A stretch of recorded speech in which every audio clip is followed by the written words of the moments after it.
मी सुमित शंकर सावंत आणि तुम्ही पाहताय TV9 मराठी न्यूज टॉप 9 या बुलेटिन मध्ये तुमचं स्वागत। सुरुवातीला एक्झिट पोल काय आहेत त्या संदर्भातल्या टॉप 9 बातम्या घेऊया।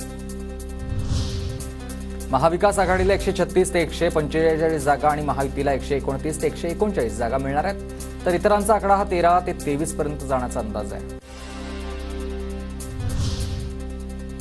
TV9 रिपोर्टर पोलनुसार महायुती महाविकास आघाडीमध्ये काटेकी टक्कर, इतरांच्या हाती सत्तेच्या चाव्या जाण्याची शक्यता।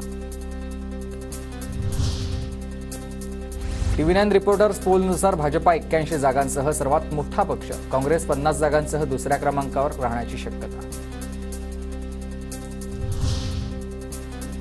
मार्चच्या एक्झिट पोलनुसार महायुतीला राज्यामध्ये 137 ते 157 जागा मिळण्याची शक्यता आहे, तर महाविकास आघाडीला 126 ते 146 जागा मिळण्याचा अंदाज, इतरांच्या 2 ते 8 जागा येण्याचाही दावा आहे।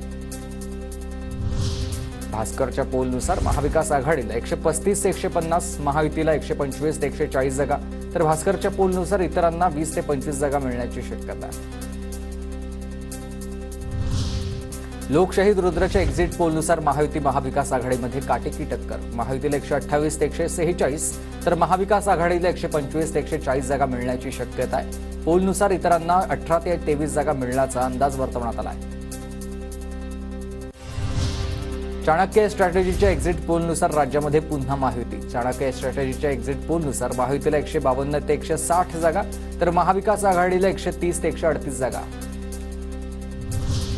मॅट्रिकच्या एक्झिट पोलनुसार महाराष्ट्रामध्ये महायुतीचं सरकार येणार आहे, महायुतीला 150 ते 170 जागा मिळण्याचा अंदाज आहे, तर महाविकास आघाडीला 110 ते 130 जागा मिळण्याची शक्यता।